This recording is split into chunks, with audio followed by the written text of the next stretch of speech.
The wind clawed through the trees like it was searching for something. It's okay, boy. Maybe it was. Easy now. Late October in Ashwood, Montana had a way of making silence feel sharp. The barns on the outskirts hadn't seen livestock in years, just rot, rust, and rumors. That night, Deputy Noah Ridge stood before the oldest one of them all, hands on his vest, breath fogging in the cold. "Third complaint in a week," said Officer Grady from behind him, flashlight dancing across the warped wood. "Locals say they hear screams, growls, lights flashing from the inside, probably raccoons." Noah didn't respond. He knew the sound of a raccoon. And this wasn't it. They breached the barn door with a hard shoulder shove and a burst of stale air. Inside, it was worse than they'd expected. The floor creaked with fatigue, damp hay scattered in clumps.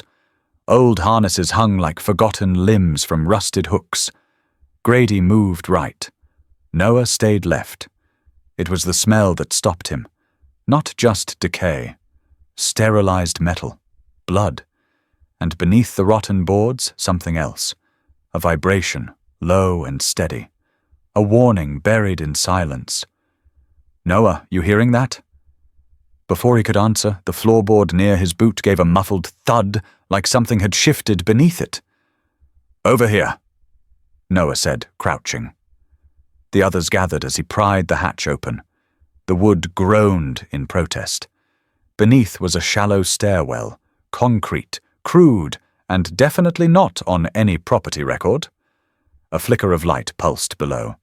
Not electrical. Candle? LED? Noah descended first. It was cooler down there, the air thick and old. The passage opened into a room no bigger than a tool shed, lined with stacked crates and rusted shelving. In the far corner, nearly lost in shadow, sat a cage. Large, welded shut with makeshift bars. And in it, a German shepherd, motionless. The dog didn't bark, didn't lunge, just stared. Its fur was mottled with dried blood, one ear torn, ribs visible beneath the grime. A collar hung loose around its neck, but the tag had been filed clean. Just a number etched in steel, S7. It was the eyes that got to Noah. Amber, icy, but not wild. Wounded. The growl started low, vibrating through the floor, not meant to scare, meant to warn. "Easy," Noah whispered, stepping forward even as Grady grabbed his shoulder. "Don't, he'll go for your throat." But the dog didn't move. Noah crouched slowly, keeping his gaze level. "He's not just angry," he murmured. "He's scared." The dog twitched at the sound of his voice. Not a flinch. A recognition. Like it had heard that tone before, long ago, and had decided it was safe enough not to strike. Grady shifted behind them, and in a flash, the shepherd exploded forward, slamming into the bars with such force the entire cage rattled against the wall. Grady yelped and stumbled back, swearing. But Noah didn't move. His eyes stayed locked with the dog's. "You done?" he asked softly. The shepherd blinked once, then backed into the shadows. In the silence that followed, the rest of the team edged forward. Officer Tara Wilkes, newest on the force, took a knee beside Noah. No name, no ID, no way animal control touches him without a tranquilizer. "He's not going to a shelter," Noah said flatly. Wilkes looked over. "Then what?" "He's clearly unstable." "No," Noah replied, rising to his feet. "He's been made unstable." The words settled in the room like dust. He'd seen it before, overseas. Dogs trained to track, hunt, maim. But this one looked like it had escaped something worse. Not war, experiment. Back outside, rain had started to fall. Grady opened the back of the cruiser reluctantly. "You really gonna cage him in there?" Noah didn't answer. Instead, he walked back into the bunker and approached the cage. No growl this time, just quiet watching. He opened the latch. The dog didn't move. Noah placed an old blanket at the cage entrance, laid a strip of jerky on top. then stepped back. 3 minutes passed, then 4, then 1 step. The shepherd emerged, slow, like a ghost moving through smoke. He sniffed the blanket, took the jerky, then sat. Not submissive, not aggressive, just there, present. "Ghost," Noah said aloud. Grady frowned. "What?" "That's his name," Noah replied. "Look at him, like he doesn't belong to the world anymore." The dog glanced up at the word, not with recognition, but acceptance, as if to say, "It'll do." Later that night, Ghost sat curled in the back of Noah's SUV, still and silent. Rain streaked the windows, and Noah drove with one eye on the road, the other on the rearview mirror. "You don't have to trust me yet," he said softly. "But you're not going back in that cage." The dog didn't move, didn't need to, because for the first time in who knows how long, he wasn't chained. He was just a passenger in the dark, watching the road ahead. And somehow, that was enough. The station on the edge of Ashwood wasn't much to look at, just a square slab of concrete and wood wedged into the base of Rattler Ridge, where cell signal dropped and snow liked to linger. It wasn't meant for anything dramatic. Just 2 holding cells, 1 dispatch desk, and a back garage that used to be a storage room before Noah Ridge turned it into something quieter. He parked the cruiser under a flickering floodlight and cut the engine. In the rear seat, the German shepherd hadn't moved the entire drive. Still, watching, waiting. "You coming in or staying, Ghost?" Noah asked, opening the back hatch. The dog stepped out slowly, scanning the air like it was checking for threats that no one else could smell. Noah didn't reach for the leash. He didn't even carry one. He just walked to the garage door, unlatched it, and held it open. Ghost followed. Inside, the air was cooler, thick with the scent of oil, pine cleaner, and something more subtle, cigarette ash and old sorrow. An old couch slumped against one wall. A coffee can full of tools sat on the bench, and in the corner, a folded blanket lay on a spare cot. Noah pointed. "You can have the blanket. I won't fight you for it." Ghost didn't look at it. Instead, he walked the perimeter. No tail wag, no sniffing. Just a soldier sweeping the room. Satisfied, he lay in the farthest corner, back to the wall, eyes on the door. That first night, he didn't sleep. Neither did Noah. The next morning, the air outside held the kind of chill that didn't bite. It settled. Inside, the dog hadn't moved from his post. The bowl of water remained untouched. So did the rotisserie chicken Noah had left, still warm when he'd placed it, now cold and congealed. "He's not eating?" asked Deputy Carter, leaning against the doorframe with a coffee mug in hand. His boots were still wet from patrol. "Thought you said he came out of the cage easy." "He did," Noah replied, watching from his desk. Carter sipped. "He looks like he's waiting for something." "He is." Carter raised an eyebrow. "Like what?" Noah didn't answer. That afternoon he sat on the floor across from the dog. Not close, not intrusive, just there. He opened a small leather notebook, pages frayed and soft from use. Amanda had given it to him 2 years ago, before the cancer took her. On the first page, in her handwriting, "Write it out. Doesn't have to make sense." So he wrote. Ghost didn't react, but his eyes moved, following every pen stroke. Later that day, Carter returned with a box of dog food and a chew toy shaped like a bone. "He's probably just scared, might have been beaten, seen it before. Dogs forget names, but they don't forget pain." Noah said nothing, just nodded. That evening, as the wind picked up and whistled through the trees, something changed. A sound, a subtle shift in breath. Noah looked up from his journal. Ghost was standing. Not growling, not pacing, just alert. Noah followed his gaze to the door. Seconds later, there was a knock. 2 short taps, then a third. He opened it to find a woman bundled in a field jacket, curly dark hair tucked under a beanie. "Dr. Harper Quinn," she said, holding up a badge that said Animal Trauma Unit, State Division. Carter stepped in behind her. "I didn't call them." "I did," Noah said. Harper walked in slowly. The dog didn't move, but his ears twitched, nostrils flaring. "I don't use leashes on first meetings," Harper said, voice soft.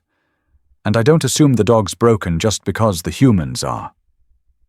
She crouched, not low enough to seem weak, but enough to show respect. Her hands were open. She didn't look directly into Ghost's eyes. "Hi, friend. Smell first, bite later." Ghost didn't growl, didn't shift. After 3 long minutes, he took a single step forward and inhaled the back of her hand. Then he sat. Harper exhaled. "That's a no bite," she said. "We're off to a good start." She opened her bag slowly, pulled out gloves and a scanner. "I won't touch him unless he lets me." The scan beeped after a few seconds. Harper's face changed. "What?" Noah asked. "These aren't regular tags. These are alphanumerics, embedded, likely encrypted." "Military?" "Worse," she said. "Privately contracted. Defense R&D, probably Phoenix Group." Noah stiffened. "I thought that project was shelved years ago." Harper shook her head. "Shelved means buried, not dead." Ghost sat still as stone. She leaned in, parted the fur behind his neck gently. "Noah," she whispered, "feel this." He crouched beside her, placed 2 fingers along the scar. Under the skin was something hard, smooth, artificial. "A stimulator," Harper said. "Neurological. This wasn't for tracking. It was for controlling." Noah's stomach turned. "Like a switch." "Pain and compliance," she replied. "Training through punishment." They both looked at the shepherd, who had turned away now, his face toward the window. "I'll remove it," Harper said, "when he's ready." Noah didn't speak. He just walked over to the couch, picked up the notebook, and scribbled 1 more line. He didn't bite, but he flinched when the wind moved the garage door. That says more. That night, Ghost didn't sleep in the corner. He moved to the foot of the cot. Didn't ask permission. Didn't need it. Because for the first time, he had chosen his own ground. The days that followed were measured in silence, rain, and instinct. Ghost didn't bark. He didn't whine. He didn't chase the squirrels that scurried near the back fence. He simply watched. Watched the sky. Watched the door. Watched every person who came near the garage with the intensity of someone cataloging threats, not company. And there was a pattern. Noah noticed it first when a local EMT stopped by to drop off supplies. Extra gauze, burn salve. The kind of things they didn't always have budget for. Ghost had remained motionless when Eliza walked in. She even got close enough to crouch and toss him a piece of jerky. He didn't eat it, but he didn't flinch. 2 hours later, Officer Pete Rollins showed up to drop off an evidence report. Big guy, Army vet, still wore his old desert boots. Ghost growled the second Pete crossed the threshold.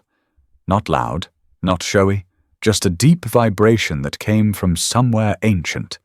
His hackles didn't rise, but his body went rigid, tail low and stiff like a tripwire waiting to snap. Pete froze. "Whoa, easy, buddy." Ghost didn't budge, just stared. Noah stepped between them. "He's not ready. He doesn't like me. He doesn't like what your boots say about you." Pete blinked, looked down, and nodded slowly. "I'll leave it outside." The same happened with 2 delivery guys from town. One wore a paramilitary cap. The other had a hunting vest. Ghost didn't react to their truck, or their voices, but the moment they came within 20 feet of the garage, his body tensed like he'd been trained to expect what came next. Pain. That night, Noah sat at his desk long after sunset, pen tapping against the edge of Amanda's old journal. He'd written nothing for 3 days, just one line circled over and over. He doesn't act like a stray. He acts like a survivor. Across the room, Ghost shifted. He stood and walked in a slow arc, then stopped behind Noah. A soft huff escaped his nose. Noah turned. Ghost nudged his hand, gently, deliberately, and then lowered his head. It was the spot that caught Noah's attention, just under the fur, along the left side of the neck. A scar, thin but raised. Noah parted the fur with his fingers. Beneath it was a small, hard ridge. Not bone, not scar tissue. Something else. He called Harper. She arrived the next morning before the sun had cleared the ridge. No makeup, hoodie under a vest, her sleeves already rolled. "I figured it wasn't a social call," she said, stepping into the garage. "He let me touch his neck last night," Noah said, gesturing to Ghost, who sat near the wall, eyes already tracking her. "I'll go slow." She approached with the scanner first. Kneeling carefully, she angled her body sideways, non-threatening. She extended her arm, letting him smell the back of her wrist. He didn't move, but he didn't growl either. "Good boy," she whispered. "This won't hurt. I promise." The scanner beeped before it touched his skin. She froze. "What?" Noah asked. "Standard microchips show a 12-digit code. Registration, owner ID, basic stuff." "And this one?" Harper turned the device toward him. The screen read, PX781KA/BEHCTRL. Noah stared.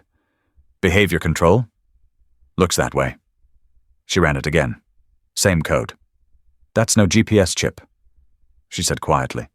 "That's behavior control." Ghost lay down, head on paws, eyes still locked on her. "Military. Likely. Or a contractor who works like one." Harper reached into a pack, pulled out a small LED penlight and latex gloves. "Can I try to get a better feel of it?" Noah crouched beside her. "He'll let you."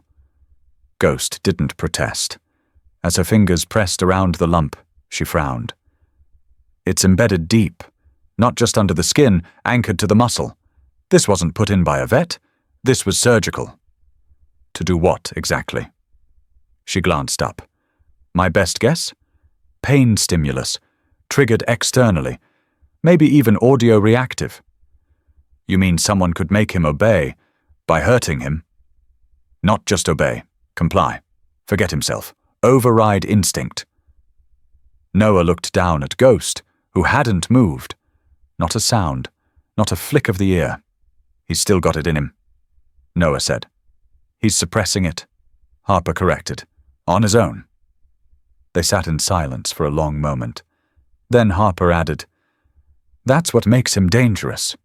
"No," Noah replied. "That's what makes him extraordinary." She packed her tools slowly, glancing at the dog again. "You need to decide soon." "About what?" "About keeping him." "I already did." She looked at him, not with judgment but caution. "Then you better be ready for what that means, because someone put a lot of money and cruelty into that dog. They don't usually let investments walk away." Later that evening, as the first snow dusted the ground outside, Noah unlocked the side door of the garage and left it cracked open. Ghost didn't leave, but he sat beside the opening for an hour, nose twitching, eyes on the trees. Just before midnight, Noah found him curled not in the corner anymore, but near the old couch, closer to the desk, the notebook, and the man who hadn't looked away when everyone else did. And for the first time since the night they met, Ghost slept. Really slept. No nightmares, no growling, just the slow, steady breathing of someone learning, at last, that not every silence meant danger. Some meant safety. The scream wasn't human. It was a guttural, feral cry that twisted the silence into panic. It tore through the precinct garage like a jagged knife, waking Noah from a dead sleep upstairs. He bolted upright on the cot, boots already half on, heart pounding in his chest before his brain caught up. The noise came again. Downstairs. Ghost. Noah grabbed his sidearm instinctively, but as soon as he hit the top step, he heard the crash. A metal stool skidding, a growl rising into a high, panicked yelp. A shout followed. Carter. By the time Noah pushed the door open, the garage was chaos. Tools scattered, the blanket ripped to shreds. One corner of the couch had been chewed to the frame. In the center of it all, Ghost was crouched low, panting, eyes wide, wild, unseeing. His body shook violently, back legs buckled, his claws scraping frantically at the floor like he was trying to run from something invisible. And Carter. Carter was on the ground, clutching his forearm, blood slipping through his fingers. What happened? Noah dropped beside him. I don't know, man. Carter winced, biting back pain. I just came in to drop the new duty sheet. He was asleep. Then suddenly, bam, like he thought I was the enemy. Ghost had backed himself into the farthest corner, tail tucked, chest heaving. His eyes had gone dark, like they weren't seeing Ashwood anymore. They were seeing somewhere far worse. Get Harper, Noah said quickly, and a trauma kit. Should we sedate him? Noah looked at Ghost, then shook his head. He's not attacking. He's remembering. But none of it mattered by midday. The incident report had already been filed. Carter, despite his protests, had been treated at urgent care, which meant the department was notified.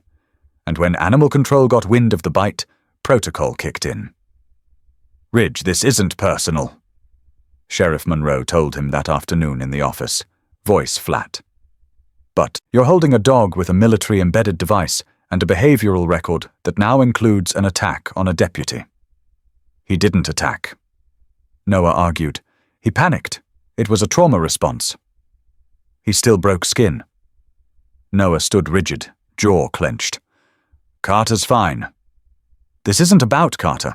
It's about liability, public trust. If word gets out we're harboring a volatile military dog, he's not volatile. He's been through hell. Monroe's face hardened. And that's exactly why he needs to be evaluated by the state facility in Helena. They'll have the resources, behavioral testing, full medical oversight. You're not equipped for this, Ridge. He won't survive that place. A silence stretched between them.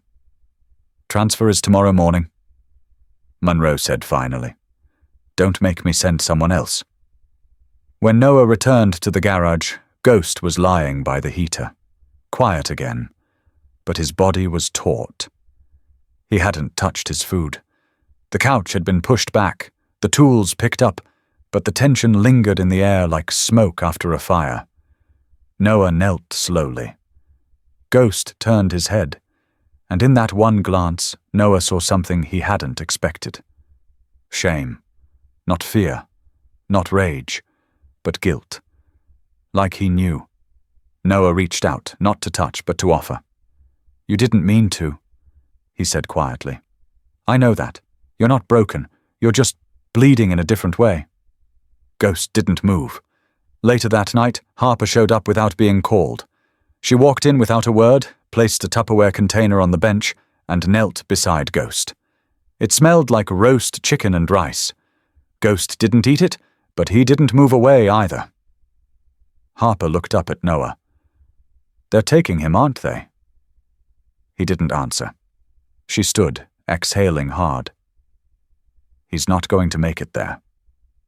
I know. They'll evaluate him, scan him, maybe cut him open if they think that chip's still usable. Noah nodded once, and that's when Harper did something she hadn't done before. She walked over and put a hand gently on his shoulder.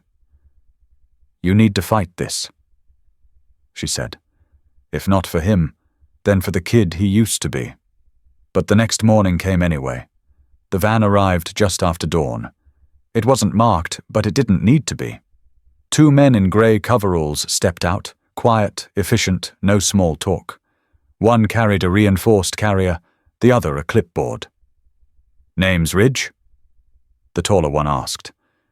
"We're here for the animal transfer." Canine IDS 7 Ghost was already waiting by the garage door, as if he knew. Noah didn't leash him, didn't give a command. He simply opened the door. Ghost walked toward the men, then stopped. He turned back, met Noah's eyes, and held them. No growl, no resistance, just disappointment, like a soldier who followed orders but didn't believe in them.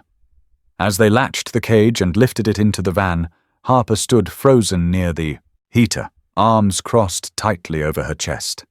Noah didn't move, didn't blink. Only when the van rolled out of the lot did he finally speak. "He trusted me," he said quietly to no one. And for the first time in years, his voice cracked. The roads were slick with melting frost as Noah Ridge turned off the main highway and followed a dirt trail that wound into the hills outside Ashwood. Pines towered on either side, their long limbs creaking under the weight of early snow. His truck rattled over the uneven gravel, tires crunching over fallen needles and forgotten bones of branches. It had been 3 days since they took Ghost. 3 days of silence. No scratching on the garage floor, no slow, steady breathing beside the heater, no eyes watching him as he scribbled his thoughts into Amanda's journal. And he couldn't shake the look Ghost gave him as the van doors closed. Not resentment, not fear, just betrayal layered beneath obedience. Noah hadn't told anyone where he was going. Not Harper, not Carter, not even Monroe. But he'd memorized the coordinates stamped into the side of the behavioral control chip, buried under Ghost's skin like a curse. And now he was here, back at the old mill. The barn looked emptier than it had before, though that wasn't possible. Rusted tools still hung like forgotten weapons. The air still held that sour blend of mildew and metal. But something felt wrong in the quiet, like it knew why he'd come. Noah stepped inside, flashlight in hand, and went straight for the trap door near the rear wall. It hadn't been tampered with. No new locks, no fresh tracks. He lifted the hatch and descended into the cold. The stairs groaned under his weight. The same smell hit him immediately. Chemical antiseptic mixed with age and something that still remembered blood. The air was stale, like it had been sealed shut for a reason. This time he came prepared. Gloves, camera, and a gun. The basement was worse than he remembered. Steel tables lined the walls. Not lab tables, containment tables. With leather restraints. A metal sink crusted in dried. Something sat under a shelf labeled Neurological Mods. Most of the filing cabinets were rusted shut. But one drawer slid open with a groan. Inside, manila folders, brittle with age but marked with precision. Project. K9 Phoenix Classified, Level Omega. He opened the first file. Photographs. Not the kind used for identification. These were diagnostic. MRI scans, neural overlays. A page filled with terms like Response Inhibition Protocol and Pain Trigger Threshold Test C9. Then the names, not of handlers, of dogs. Each entry listed a shelter ID, a breed, and a behavioral rank. S7A, status, unstable, high retention, ghost. S7D, status, deceased, partial integration, kilo. A chill slid down Noah's spine. Kilo. He dropped the file and moved to the far end of the room, where a series of crates lined the concrete wall. One still had a number, stenciled in red. S7D. He stared at it for a long time. The cage was empty. Just a rust-stained chain bolted to the rear, still attached to a broken collar loop. A torn blanket in the corner, faded with time, shredded by teeth or claws or panic. They didn't rescue him, Noah realized. They left him. He turned on his heel and began opening more drawers. Photos, reports, a training manual titled Adaptive Obedience in High-Risk K9 Units. In the margin of one page, someone had written, "Forget loyalty. Teach response." The last cabinet held a stack of VHS tapes and a dusty projector unit. Noah clicked the first one into place. The image flickered onto the stained white wall. A concrete yard. 3 dogs in formation. A voice off screen. "Alpha, stand down." 2 dogs sat. The third didn't move. "Activate stimulus 4. The third dog collapsed, limbs twitching, eyes wide in pain. The tape ended with a timestamp. August 14th, 2018. Noah's hands trembled as he ejected the tape. He paced once, twice. Then pulled out his phone and called Harper. She picked up immediately. "I was just about to call you," she said. "I found something." "So did I," Noah replied. "What is it?" "They didn't train him," Noah said, voice tight. "They rewired him." There was a long pause. "You're sure?" "I'm standing in the room where they did it. This wasn't a program, it was a factory. And Ghost, he wasn't the first." Harper exhaled sharply. "That chip, it wasn't just for behavior. I'm starting to think it was a receiver too. External activation." "Meaning what?" "Meaning someone out there might still be holding the remote." Noah looked back at the S7D cage, at the blood etched into the corners, the scratched steel where a dog once tried to dig his way out. "They're not just hiding what they did," he said. "They're preparing to use it again." He took photos of everything. Every file, every image. Then he pulled the map pinned to the back wall. Most of the locations were crossed out in red ink, but one was circled in black. Ashton, primary node below it, Nevada border, subject transport route, active status unknown. He folded the map and tucked it into his jacket. When he turned to leave, something caught his eye in the corner. A nameplate. Old metal, bolted into the wall. Kilo, he stared at it, his throat tightening. "Guess it wasn't just you," he whispered, remembering the photo marked S7D. He stepped out into the cold. Snow had started again, falling in fine needles. As he started the truck, he looked toward the sky and muttered, "Hang in there, Ghost." Because somewhere out there, the dog they rewired was still watching, still waiting, still trusting. The rain had turned the hills above Ashwood into a slick wash of red clay and soaked pine. Noah drove through it without hesitation, windshield wipers thumping against a rhythm only he seemed to understand. The back seat of his truck held one occupant, quiet, alert, and no longer chained. Ghost had returned, not through protocol, not with permission, but through the back gate of the station in the middle of the night, soaked and panting, limping slightly, but eyes sharp and searching. Harper had found him first. He'd been gone 12 days. Noah had been waiting every one of them. He wasn't surprised when Harper knocked on his cabin door with a soaked towel in one hand and Ghost leaning against her leg like a shadow come home. He came back to the garage, she said, barely able to keep her voice steady. He didn't want to be found. He wanted to find you.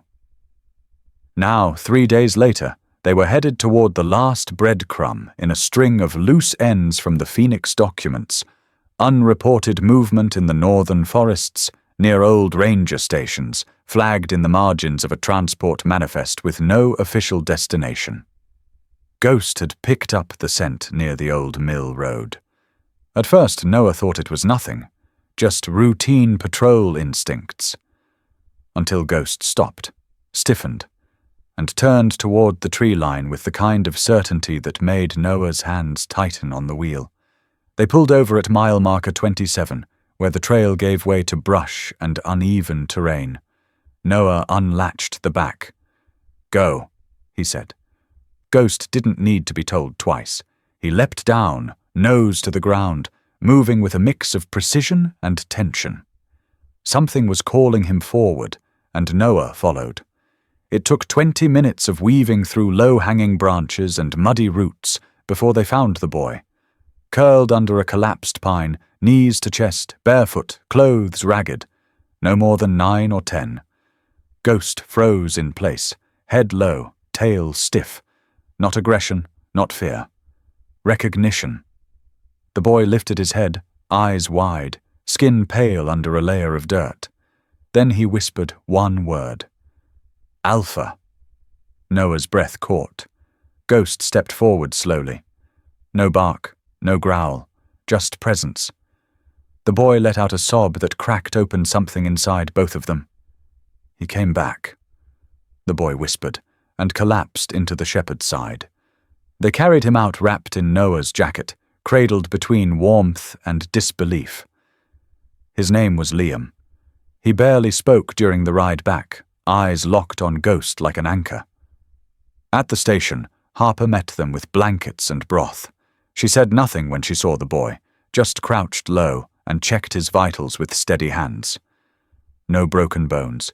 He's dehydrated, malnourished, but stable. Noah knelt beside him. Liam, he said softly, do you know where you came from? Liam didn't answer at first. His fingers curled in the fur behind Ghost's ear. Then, they kept us underground. Where? A building, big, grey walls, no windows. Did you escape? The boy nodded. They were sleeping. The lights went out. I ran through a fence. Was Ghost with you? The boy hesitated. Not Ghost, he said. Alpha. That's what they called him. Noah exchanged a glance with Harper. What did Alpha do? Liam's lips trembled. He protected us, he said finally. He stood between us and the pain. Later that night, while Liam slept curled on a cot with Ghost beside him like a sentinel, Harper joined Noah on the back porch. She scanned clean, she said, referring to Liam. No implants, no visible scarring. But emotionally, it's clear he's seen things no child should. Noah nodded, silent. He's not the only one, is he? No. You saw the map. Ashton, Nevada border. It's still active. And Ghost knows it. They both turned toward the window. Ghost was awake, watching. Not the boy, but the door. The world outside. He remembers everything.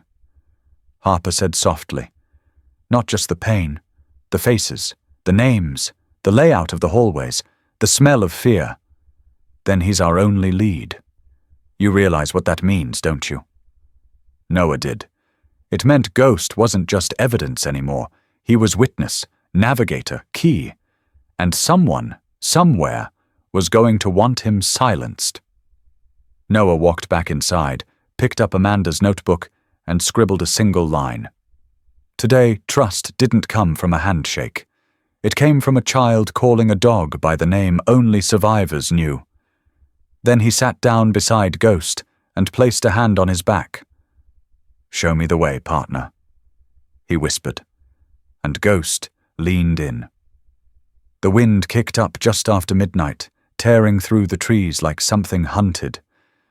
The air over Ashwood held that eerie stillness, too quiet, too clean, like the world was holding its breath. Inside the precinct, Noah sat at the end of the hallway near dispatch, flipping through reports but not reading a word. His Glock was holstered, but close. Too many nights like this had taught him. Peace was a thing you prepared for, not believed in. Harper had stayed late, reorganizing the med supplies, her sleeves rolled high, smudges of iodine and worry on her cheek. Liam was asleep on the cot in the break room, curled beneath 2 blankets, Ghost lying flat beside him like a steel trap set to spring. Noah's eyes flicked to the security monitor above the desk. The cameras flickered once, then again.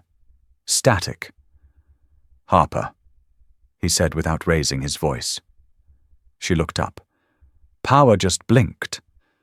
She crossed the room to the console. Could be the storm. Could be, Noah said, but reached for his gun anyway. The lights cut out completely. Then came the sound of glass. shattering. Back window, west wing. Noah moved fast, gun drawn, low and steady. Harper was already by the door, pulling her trauma bag close and flipping open the lockbox under the counter. Inside was a taser, emergency radio, and a compact pistol. She took the radio. "Station breach, armed intrusion. We need backup now." No answer. The signal was jammed. Footsteps echoed. 3 shadows moved through the corridor. Tactical gear, Matti, black weapons, visors glowing faint green with night optics. They didn't speak, didn't warn. These weren't thieves. They were professionals. Noah fired first. A single round clipped the wall beside the lead intruder, a warning shot. But it didn't slow them. In the break room, Ghost was already up, head low, body braced. He didn't bark. He moved, straight to Liam. The boy stirred in confusion as Ghost nudged him behind the couch, body blocking him, eyes trained on the door. The first man burst through the hallway, raising a tranquilizer rifle. Harper ducked. Noah fired again, this time grazing the attacker's shoulder. He stumbled, but didn't fall. Behind him, another figure rushed in from the side. Ghost launched. Not a lunge, a missile. He hit the intruder mid-torso, knocking him back into the filing cabinet with a metallic crash. The rifle clattered to the floor. The man screamed as Ghost clamped down on his forearm. The third attacker took aim. Not at Noah, not at Harper, but at the boy. Ghost saw it. And moved. The dart struck him square in the side. A tranquilizer. He faltered, stumbled once, but didn't go down. Instead, he lunged again, this time knocking the rifle upward.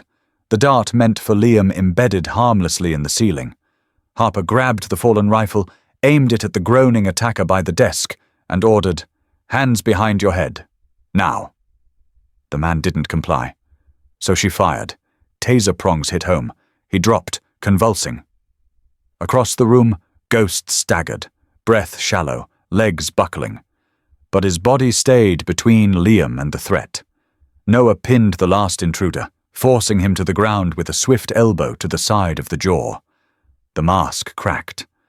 And what stared back wasn't just a soldier, it was a memory. Hard eyes, grey stubble. The scar near his temple, unmistakable. Noah froze. "Colonel Merrick." The man didn't answer, just spat blood and sneered. "You think you're doing something noble here?" Merrick rasped. "That dog is property, weaponized. You're playing house with a loaded gun." Noah tightened the cuffs with a sharp click. "You think he's just a dog?" He said, voice low. He remembers everything. Outside, the storm began for real. Rain pounding on the roof. Sirens finally cutting through the static as backup arrived. 3 cruisers, lights bouncing off the tree line, too late for the fight, but just in time to clean up the wreckage. Inside, Harper knelt beside Ghost. The tranquilizer had taken hold. His eyes were glassy, breathing uneven. "We need to flush the toxin," she muttered. He took a full dose. Liam sat beside him, hands trembling as he gently stroked the shepherd's shoulder. "You saved me again," the boy whispered. Ghost blinked once, then closed his eyes. Noah sank to the floor, breathing hard, staring at the man now restrained on the tiles. Phoenix hadn't just come knocking. It had tried to reclaim what it thought it owned. But Ghost had chosen his place. And no drug, no handler, no past nightmare could take that back. The convoy moved under a low grey dawn, headlights off, tires whispering through the pine-blanketed mountain pass like ghosts with a mission. Noah sat in the lead SUV, rifle between his knees, Ghost curled upright beside him, breathing steady, eyes locked on the road ahead. Behind them, 3 tactical vans followed in formation, one carrying Harper and Liam. They were heading toward the coordinates circled on the map Noah had taken from the Phoenix bunker weeks ago. Ashton, a decommissioned mental health retreat, long off-grid, tucked into the edge of state land near the Nevada border. Officially closed. Unofficially, active. Liam had drawn a crude floor plan from memory, a central building, underground kennels, back corridors leading to a hatch behind the kitchen, and a door no one else used hidden under the supply wing. He had trouble talking about the place, but Ghost had no such hesitation. He recognized the name. He had led them here. By 5:07 a.m., the team took positions in the misty perimeter, weapons locked, radios crackling low with confirmation codes. Commander Reyes, Federal Tactical Lead, gave a final nod. "Breach on your mark, Ridge." Noah checked his vest, then looked down at Ghost. "You know the way," he whispered. Ghost didn't bark, just stepped forward. The first entry team used a back panel to breach a utility door. The alarm system, if it still worked, was cut in under 15 seconds. Inside, it smelled of bleach and dust, but under it all was something fouler, the sterile rot of a place that had never known light. They moved fast, clear left, clear right. No resistance, just layers of silence peeling back with every footstep. Noah followed Ghost through the main hall, past rusted intake rooms and stripped office spaces. He noticed details Liam hadn't remembered: scratched paw marks on the baseboards, faded stains in the concrete corners, surgical hooks still hanging from chains. Ghost led them down a flight of stairs to the kennels. The hallway was narrow, the walls painted a sickly green that flaked under touch. He paused at a corner, ears rotating like radar. Then he turned, scratched once at the wall. A hidden panel clicked open. Noah pushed it, revealing a crawl space that curved downward, steep, metallic, and suffocating. "The lower lab?" Harper murmured behind them. "It's real." They descended into the dark. At the bottom, rows of cages, some empty, some not. Children, dirty, weak, but alive. Some were sedated, slumped in corners. Others sat upright, staring without expression, too shocked to speak. Ghost moved slowly, carefully, weaving between the cells. A girl, maybe 7 years old, pressed her face to the bars. She didn't say anything at first, but then, in the softest voice, she whispered, "He came back." Noah's throat tightened. The girl reached through the bars, and Ghost pressed his head gently to her fingers. The tactical team began cutting locks, lifting small, trembling bodies from metal floors. 18 children. Some couldn't walk, some couldn't speak. All bore the same Phoenix brand, tattooed or burned, small, behind the left ear. In the far cage, Harper found 3 dogs. One golden retriever with missing fur, one Belgian Malinois missing a leg, and one black and tan shepherd that looked too much like Ghost to ignore. The resemblance made Noah stop. Ghost approached that cage and sat, not tense, not curious, mourning. Reyes's team pushed deeper into the tunnel system, sweeping for hidden wings. Harper remained to triage, her hands moving fast, IVs, glucose packs, stabilizers. Liam stayed close to her side, eyes flicking to each child as if trying to determine which had been his friend, his cellmate, his shadow. Noah snapped photos of everything: documents, hallway markers, coded crates stacked in cold rooms. One container had rows of vials labeled with canine IDs and behavioral modifiers. Another had names, human ones, too small to be military files, too many to ignore. Commander Reyes gave the order. "Evac through both hatches, sweep twice, burn the location." Noah didn't argue. As they carried the children out, Ghost stayed back for a moment, looking once more at the cage marked S7F. Then he turned and walked toward the rising light of morning. Back at the perimeter, as ambulances pulled in and the mist began to lift, Harper crouched beside one girl, gently brushing the dirt from her cheek. The child clutched Ghost's paw and wouldn't let go. Noah stood just beyond them, watching as Ghost sat down and let the girl rest against his flank. He was never just trying to escape. Harper said quietly, stepping up beside him. He was trying to find them. Noah nodded. And now they've seen what it looks like when someone comes back for them. Ghost didn't wag, didn't bark, but he stood guard as each child was carried out, tail low, posture alert, eyes never leaving the tree line. The dog who once belonged to war now belonged to something else. Hope. It was early spring when the grass began to return to the base of Rattler Ridge. Just faint blades, curled and unsure, but green nonetheless. The frost had lifted, and the pine trees shook free of their last coat of snow. Life had a way of creeping back in, even after war. So did peace. But it was quieter, smaller. At the edge of Ashwood, just outside the northern precinct, a new stone sat half-buried in the soil. It wasn't tall or grand, just a knee-high bronze statue of a German shepherd in a sitting pose, ears up, chest proud, gaze steady.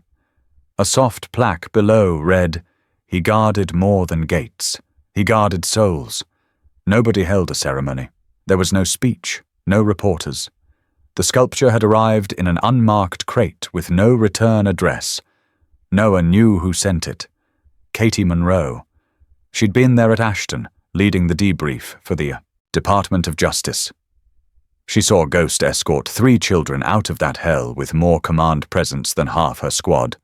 She wrote the report that no one would publish, then found another way to honor him. Now the statue stood outside the precinct garage where it had all begun. Inside, life resumed, imperfect but healing. Noah still kept Amanda's journal on the desk. Its pages were filled now, not just with memory but reflection.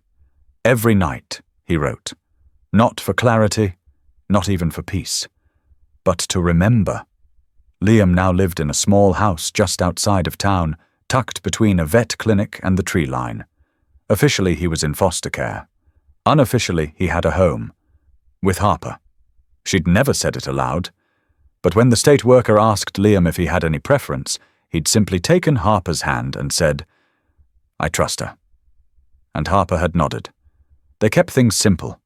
Morning routines, drawing sessions, walks through the woods. Liam didn't talk much, but when he did, it came like water breaking through rock.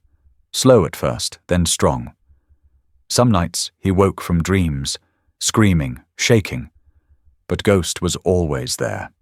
He didn't leap onto the bed or bark or whine. He simply placed one paw on the edge of the blanket and waited. Liam would press his face into that paw until the shaking stopped. Ghost didn't sleep upstairs. He never needed to. He was always on watch. And as for Ghost himself, he had changed. The chip was gone. The scar still itched, Harper said, though he never seemed to notice. What mattered was what stayed behind, not the tech, but the weight of memory. There were nights when he still paced, when shadows passed too close to the garage and his posture shifted to full alert. But he no longer stood rigid until dawn. He no longer jumped at thunder. He slept. Not long, but enough. His favorite spot was the old blanket Noah had folded beside the desk, the same one Ghost had shredded when he first arrived. Now it was patched and worn, shaped to his body. It was his. Every evening, as Noah clicked off the station lights, Ghost would circle twice, lie down, and let out a low breath. Not a sigh. A release. And Noah would sit at the desk, open the journal, and write. He'd once filled pages with grief, frustration, and silence. Now he wrote about resilience, about a dog who came back, about a boy who found his voice again, about Harper who said yes without needing to be asked. Noah didn't talk much about Ashton, not even to Carter, who'd returned to light duty and still brought coffee that tasted like regret and sympathy. But one morning, Carter leaned against the garage door and said, "You know, you're not the same since all this." Noah paused mid-sentence, looked up. "That a bad thing?" "No," Carter said. just different, lighter. Noah gave a quiet nod. Took a war dog to teach me peace. Ghost stirred at the sound of his name, ears flicking toward the conversation. But he didn't move. He didn't need to, because for the first time in a long time, there was nothing to run from. Only people to protect. He was no longer a weapon. He was a presence, a sentinel, a soul that had stood between monsters and children and stayed standing, even when no one asked him to. And now, in a quiet town still learning how to breathe again, he chose to rest. No leash, no command, just trust. And it was enough. The sun hadn't risen yet, but the forest had begun to breathe. Thin fog coiled around the base of the trees like a sleeping animal, the air sharp with pine and dew. Noah Ridge stood on the back porch of the station, coffee cooling in his hands, breath rising in slow clouds. It was quiet, the kind of quiet he'd once dreaded. Now he'd come to understand it. Behind the station, where the grass grew patchy and wild, the statue of the shepherd sat untouched. Bronze warmed by weather, eyes forever alert. The townspeople passed it without ceremony now, not out of neglect, but out of reverence. Like it had always been there, like it belonged. And in a way, it did. Noah scanned the tree line, the way he did every morning, a habit born from instinct, not worry. That's when he saw him. Ghost. Emerging from the forest like he was part of it, paws silent against wet soil, his coat catching the faintest blue of the early sky. He wasn't limping anymore. The last round of vet checks had cleared him. No residual damage from the tranquilizer, no signs of the implant's return. But some nights he still vanished into the trees. Noah never tried to follow. Ghost didn't run. He remembered. And some memories needed solitude to process. But he always came back. This morning, though, something was different. Ghost didn't head straight to the blanket by the desk or the heater in the garage. He walked out into the open, just past the edge of the porch, and sat, facing the sunrise. Still, calm, not on guard, not waiting for orders. Just there. Noah stepped off the porch, boots crunching soft against gravel. He walked up beside him, crouched low, and looked into eyes that weren't wild anymore. They were worn, but whole. "You're not mine," Noah said softly, placing a hand on Ghost's head. "You never were, but you stayed anyway." Ghost blinked, leaned into the touch, and exhaled. A long, slow breath, almost human in its weight. That night, Noah wrote one final entry in Amanda's journal. The spine was cracked now, the corners frayed, pages stained with coffee, dirt, and memories he never planned to make. They say we rescue dogs, but maybe the best ones rescue us. He closed the book and placed it on the shelf beside the badge Amanda had worn during her time as a crisis responder, next to a photo of the three of them, Amanda, Noah, and Ghost. Because that's what they were now, not rescuer and stray, not handler and asset. Family. Noah turned off the desk lamp and stepped into the hallway. From the garage came the soft thump of a tail against worn blanket. And for the first time in a long time, he didn't feel alone. What about you? Have you ever had an animal that changed your life? A dog that didn't just sit by your side, but stood between you and your darkest days? Ghost was never just a dog. He was a soul that walked out of war, stood in the fire, and chose loyalty over fear. He was proof that healing doesn't always look like a hospital bed or a therapist's couch. Sometimes it comes in the form of a wet nose, a quiet stare, and a heartbeat that refuses to give up on you. If this story touched you, share it. Leave a comment below and tell us the name of the animal who stood by you when no one else did. And if you believe dogs like Ghost deserve to be remembered, not just as tools, but as heroes, hit subscribe. This is German Shepherd, where every paw print has a story. And sometimes the bravest among us walk on 4 legs.